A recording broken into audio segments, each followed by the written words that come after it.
We listen, we don't judge. We listen with no judgment. Indaba ka-Anonymous osibhalele namhlanje ifundeka kanje. Umyeni wami ulala nezidumbu. Ngiyabingelela kuwe sisi nakumphakathi wala ekhaya. Umyeni wami ungudokotela ohlinza izidumbu. Mina naye saqala ukuthandana sisase-university. Mina ngingummeli kodwa okwamanje angisebenzi ngoba ngaba sengozini yemoto ngaphazamiseka ekhanda unyaka wonke. Kodwa manje sengingcono ikuthi nje umyeni wami wathi kungcono ngihlale nakulonyaka ngiphole kahle ngokuphelele ngaphambi kokuthi ngibuyele emsebenzini. Soloku ngaba ngcono kunento engangiphathi kahle. Umyeni wami akasathandi ukwenza ucansi nami.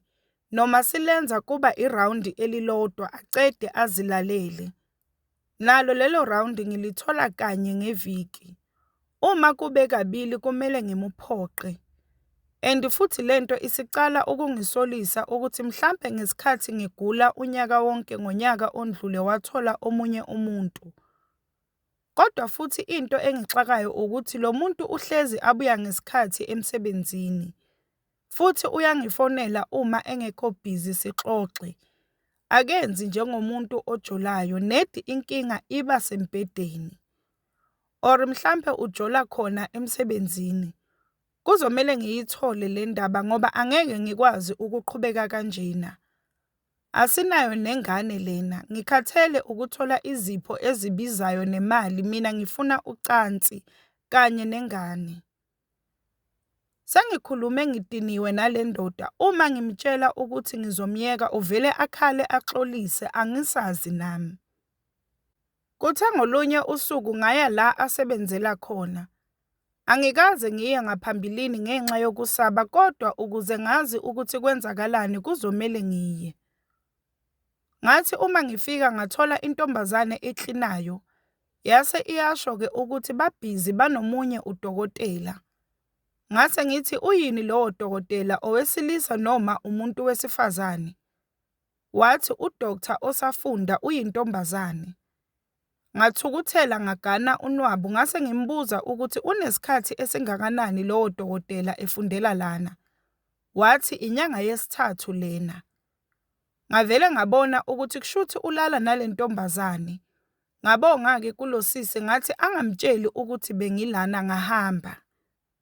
Wafika-ke endlini ekhathele njengenjwayelo. Ngase ngimbuza ukuthi sona namuhla angeke ngithole lutho noma ngizothola lo 1 round wakho. Wathi sithandwa sami namuhla ngikhathele kakhulu angeke ngikhone kwenza lutho. Bengisebenza kanzima and kunama-student amasha okumele ngiwafundise umsebenzi. Ngathi vele uqinisile angithi uphinde ulale nawo lawo ma-student akho. Wathuka waphenduka wangibheka. Wathi angilali nama-student mina ukube uyayazi inkinga engibhekane nayo ngabe awuyisho yonke lento oyisho kimi. Ngathi ngiwonkosikazi wakho awukwazi ukuba nenkinga ungangitsheli unless uyangijolela. Uyichaza uyithini vele lento oyenzayo. Nami phela ngingumuntu nginemizwa ngifuna nengane iminyaka iyahamba. Or mhlambe kukhona okwashintsha kimi emva kokuthi ngithole ingozi. If kukhona khuluma ngizobona ukuthi ngenza njani noma ngivele ngiwushiye lo mendo.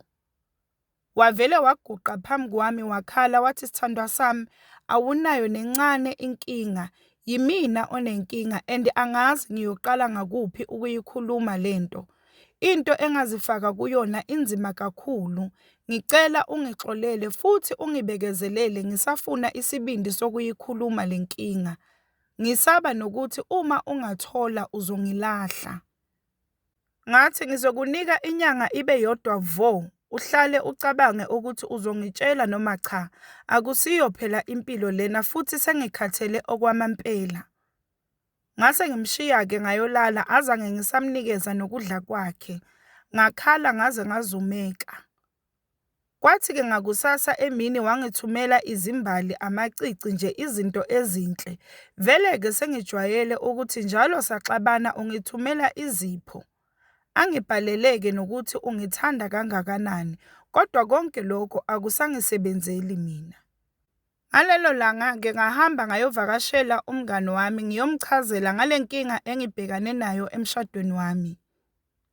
Wathi-ke umngani, uma umyeni wami engakhombisi ama-signs wokujola, kusho ukuthi inkinga yakhe ingaphezu kwalokho.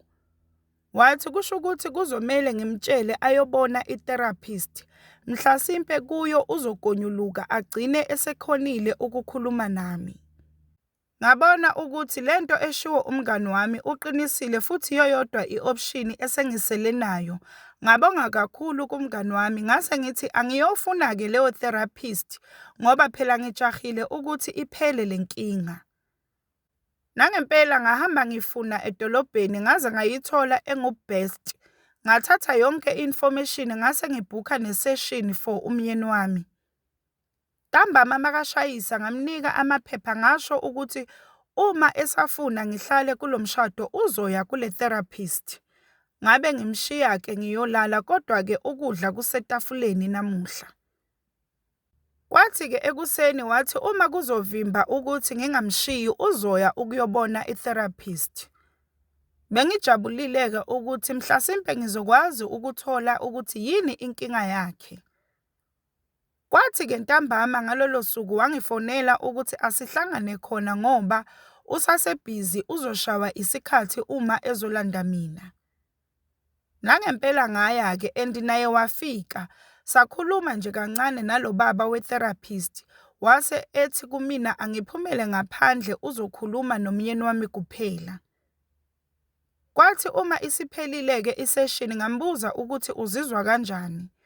Wathi akekho right emoyeni kodwa kancane kancane kuzondlula. Ngase ngimbuza-ke ukuthi ukhonile ukudalula inkinga yakhe kwi-therapist. Wathi kube lukhuni namuhla kodwa nakusasa unenye isession. Ngathi ngiyafuna ukwazi inkinga yakho kodwa ngicela uthathe kancane ungazifakeli i-pressure. And ngiyajabula ukuthi uvumile ukuthola usizo. Akaze ngeke afune nokudla ngalolo suku ntambama and kwaba ngathi ungenwa umkhuhlane ngoba waze waphalaza nokuphalaza. Ngazibuza ukuthi ingabe inkinga yakhe ijule ngaleyo ndlela na. Kwathi ekseni wafonela emsebenzini ukuthi angeke eze akaphilile. Emva kwesikhathi eside ngahlala naye endlini lo muntu bekaya emsebenzini ngisho agula as if kunento okungamele imeqe. Kwathi ngesikhathi sesession sahamba ngalinda ngaphandle-ke. Kwathatha iviki lonke ukuthi akwazi ukuchaza inkinga yakhe. Ngase ngibizwa-ke nami ukuthi ngizoyizwa ngoba useready ukungitshela. Wathi uma eyichaza inkinga yakhe wathi, kwaqala ngonyaka ondlule benomngani wakhe asebenza naye ongumlungu. Bebuzana ukuthi ingabe umfazi oseshonile unjani ocansini, bazidlalela nje bahleka. Kwathi ngelinye ilanga babhizi bahlinza izidumbu kwaze kwaba isebusuku. Kwathi lapho sekumele bahlinze enye intombazane enhle, yayiyinhle kakhulu kungasho nokuthi isishonile. Balokhu beyibuka-ke waze wathi umngani wakhe kudala sizibuza ukuthi ingabe kunjani ukulala nesidumbu asizwe ngayo le ntombazane. Uthi yena athi-ke no, angeke ngikwenze lokho. Yebo bengizibuza kodwa angeke, akuvumelani nosiko lwami. Uthi-ke umlungu aqhubeke alale nayo intombazane yena akhona ebukela. Waqeda-ke wathi lo mlungu angikaze ngizwe ucansi olumnandi kangaka impilo yami yonke. Waziphinda-ke umlungu. Uthi naye wagcina esethathekile ngoba kudala alugcina ucansi ingalesikhathi ngisesibhedlela. Uthi naye wazitika ngale ntombazane kwaba mnandi kodwa kusukela ngalelo langa akazange aphinde akuthole ukuphumula ngoba wayethi njalo uma ehlinza omunye umuntu wesifazane ayibone le ntombazane iphinde imtshele ukuthi lala naye njengoba wenza kimi. Uthi uma ethi uyanqaba ivele imushaye ngempela hhayi into yokudlala. Okubuhlungu-ke umlungu sekashintsha indawo wayosebenzela kwenye imochari and noma bexoxa akacomplaini ngalutho, okusho ukuthi nguye yedwa obhekane nale nkinga. And yingakho-ke angakwazi ukwenza ucansi nami usuke ekhathele ngoba every day kumele alale nezidumbu noma ngabe uzohlinza 4 yabantu besifazane kumele aqale alale nabo bonke. Ngesinye isikhathi noma ehleli endlini uyayibona le ntombazane. Yazi ngahluleka nokukhala ngangazi ukuthi ngenzeni ngale nkinga enjena. Mina bengilala nendoda elala nezidumbu. Wavele waguqa phambi kwami wangicela ukuthi uyaxolisa ngingamshiye kuyiphutha nobulima bokuba yindoda futhi uyazisola akazi uzophuma kanjani kule nkinga usacela ngimsize. I-therapist-ke yona yathi kuzomele siyobona umuntu osebenza ngemimoya mhlasimpe angakwazi ukumsiza asuse le-spirit sale ntombazane yena akakaze adile necase ekanjena. Ngabonga kakhulu ngosizo lwakhe ubaba lona samkhokhela-ke wathi kodwa umyeni wami kuzomele aqhubeke namaseshini ngoba lento imlimaze nasemqondweni. Sabuyela ekhaya-ke ngenhlanhla baningi abantu abasizayo esibaziyo la endaweni. Sase siyobona omunye ubaba washo ukuthi umoya wale ntombazane uthukuthele kakhulu ngoba ibisayintombi nto and nina nathatha ubumsulwa bayo. Wena-ke ungumuntu omnyama walalela umlungu ekwenzisa ukungcola yingakho ehlupha wena. Wase ethi kuzomele uyoshweleza-ke esigangeni uxolise kakhulu kule ntombazane kodwa akazi ukuthi izokuxolela yini. Nangempela-ke sakwenza lokho saya esigangeni ngalokuthi-ke wayibona ithegi ukuthi ingubani wakabani. Wayibiza-ke ngegama layo nesibongo sayo wase exolisa wakhala kakhulu. Washo wathi naye uyayibona iyakhala yehla igazi ngemilenze. Waxolisa nami-ke ngaze ngakhala ngamlekelela ngaxolisa kuyo sasho ukuthi kwaba ubulima nje kanye nosathane. Waze washo ukuthi akasayiboni. Bese-ke lo baba wayomgeza emfuleni wasusa lesithunzi. Kusukela lelo langa-ke akaphindanga wayibona kodwa umngani wakhe ongumlungu wathola ingozi yemoto wanqamuka izinyawo zombili. Wase uyasho-ke ukuthi endleleni wabona le ntombazane abalala nayo ngaphambi kokuba imoto iginqike. Mina-ke sekuphele u3 months yenzeka lento kodwa angikwazi ukwenza ucansi nomyeni wami. Angazi nje ukuthi ngisazoqhubeka kanjani nalomshado kunzima.